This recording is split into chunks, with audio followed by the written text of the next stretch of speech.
آج کل سب سے زیادہ خطرناک وہ شخص ہے جو رشتوں کی قدر نہیں کرتا، رشتوں کی طرف سے وہ بدلحاظ ہوتا ہے۔ آپ اس کو عزت دیتے ہیں، پیار محبت دیتے ہیں، اپنا قیمتی وقت دیتے ہیں، لیکن وہ سمجھتا ہے کہ آپ بے وقوف ہیں، کم عقل ہیں، لیکن آپ رشتوں کا لحاظ کرتے ہیں، ہمدردی پیار و محبت سے چلتے ہیں، آپ میں کوئی دوہرا پن نہیں ہوتا کیونکہ آپ کی نیت صاف ہوتی ہے۔ اور ایک بات میں 100% کہہ سکتی ہوں کہ جس کی نیت صاف ہے اللہ اس کے ساتھ ہے۔ آپ کوئی بات اچھی نیت سے کسی کے لیے کرتے ہیں، سوچتے ہیں، تو وہ اللہ آپ کی پوری کرتا ہے۔ یہ میرا پرسنل ایکسپیرینس ہے۔ جو انسان ڈیزرو کرتا ہے نا، اس انسان کو اس رشتے کو وہی کچھ دے۔ آپ حد سے زیادہ دے دیں گے تو کیا ہوگا، انہیں بدہضمی ہو جائے گی۔ تو اسی طرح پیار، عزت، احترام، ہمدردی یہ بہت ہی اہم چیزیں ہیں، ایسے لوگوں پہ لٹا نہ دیا کریں۔ فائدہ اور نقصان دینا صرف اور صرف اللہ تعالیٰ کی پاک ذات کے ہاتھ میں ہے۔ کوئی بھی انسان آپ کا کچھ بھی نہیں بگاڑ سکتا، آپ کا بال تک بھیگا نہیں کر سکتا جب تک اللہ تعالیٰ کا حکم نہ ہو۔ کبھی کبھی ہم نہ بڑے مایوس ہو جاتے ہیں، نا امید ہو جاتے ہیں کہ ہم نے جو کچھ سوچا ہوا تھا، ہم نے کچھ پلان کیا ہوا تھا، وہ چیزیں ہمارے مطابق نہیں ہوئی، لیکن اللہ تعالیٰ کی پلاننگ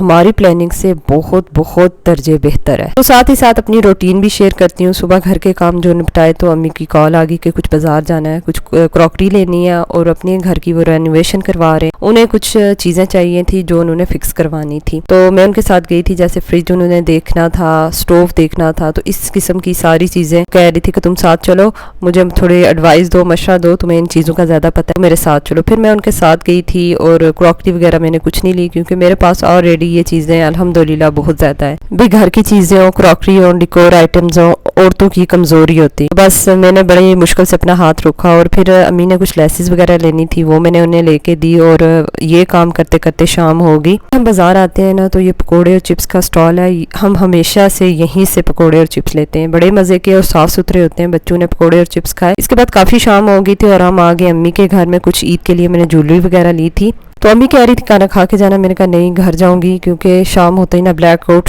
سٹارٹ ہو جاتا ہے، اور سب کو یہی کہا جاتا ہے کہ اپنے گھروں میں ہی زیادہ تر رہیں۔ خیر دوپہر کو تو میں نے دال چاول بنائے تھے جو بچوں نہیں کھاتے، ہسبینڈ یہ والی چیزیں بالکل نہیں کھاتے، تو ابھی میں چلی چائنیز رائس بنا رہی تھی، یہ ماشاءاللہ بہت ہی مزے کے ہوتے ہیں۔ تو سوچا تھا کہ آپ کے ساتھ ریسپی شیئر کروں گی، پر اتنا اندھیرا تھا، یو پی ایس بھی جواب دے گیا تھا، بچوں کی پھر فرمائش آئی کہ انہوں نے کھانا ہے جی شیر خورما کھانا ہے، وہ بھی ٹھنڈا ٹھنڈا، اور یہاں میں جلدی جلدی بنا رہی تھی کہ فریج میں رکھوں گی، ٹھنڈا ہوگا تو پھر ان کو دوں گی۔ ہسبینڈ آ گئے تھے، بچوں کو ایک باہر کا چکر لگوایا کیونکہ لائٹ سٹل نہیں آئی تھی، بچے تھے وہ کافی زیادہ تنگ پڑ گئے تھے۔